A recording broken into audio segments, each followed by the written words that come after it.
you do not know that Njugush is officially an entrepreneur in the transport business, in the transport and logistics business.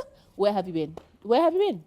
Because he bought a matatu, he bought Anganya with the Metro, it's called Metro Sacco. Yes, he got Anganya with Metro Sacco for their first child, Tugi. This was last year.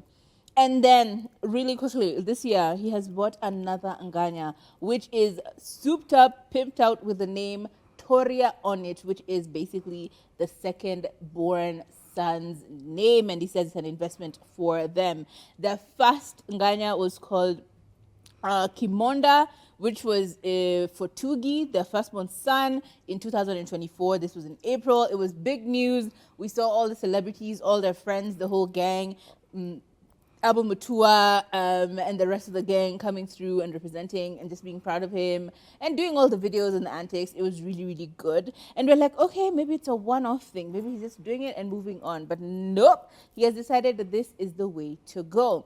Now, obviously, a lot of questions about how much does this car cost? How much does it cost to get Anganya? He was very clear, very clean with the information. He said, look, for you to do Anganya like this one, for you to do it with artwork and lighting and the screens, all of them souped up to the gods for the nines, it's going to cost you about 6.4 million Kenya shillings. He says that he acquired this money by selling his TX Prado and getting a top-up loan from the bank and getting financing. And he also said that the reason why he chose to go with Metro Sacco is because it just makes his life easier. He doesn't have to deal with the day-to-day of it all.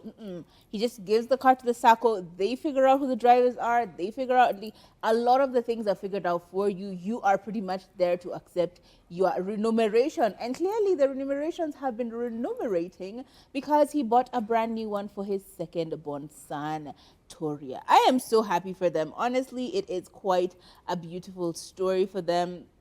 And I love that they are doing this, not just for themselves, but for their children. They said, you know, as you grow, it is essential to diversify and make smart financial decisions. I want to explore various avenues, including farming, and it's all about seizing opportunities that others have laid the groundwork for. We should capitalize on our success to invest wisely as artists, and a huge, huge truth right there. A lot of people end up being in the industry, making money, becoming such household names, but they make no investments for themselves, and they end up in the serious financial crisis. We've seen so many stories over the few years that we've been talking about them and covering them. Some people get into alcoholism to the point where it's a problem. Some people actually get really, really broke where they're now kind of looking homeless. Like we've seen the stories, we've spoken about them. So it is important for you to safeguard yourself as an artist.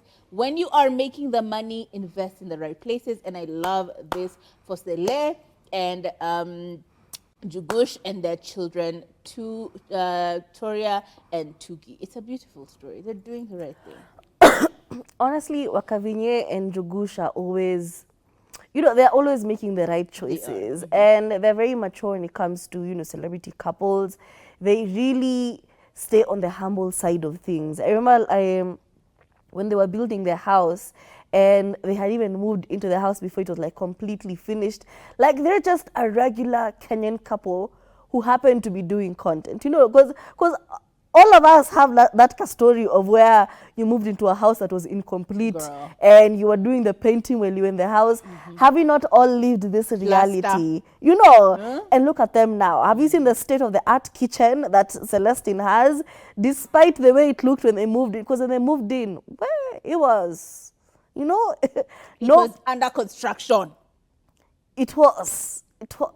But now look at them right now. And even if you compare them to the Terence family, Terence and Millie, also not letting peer pressure get to them, because when you get caught up in validation and wanting everyone to see that you're doing things successfully, you spend too much money. And for what? Because if you're not happy, why does it make sense that other people know you're happy? It makes no sense. So I am happy for them. I'm happy they're making smart investments. And you guys, use their matatus wisely. 2025, yes. Msianza kukalligraph kwa matatu za wenyewe.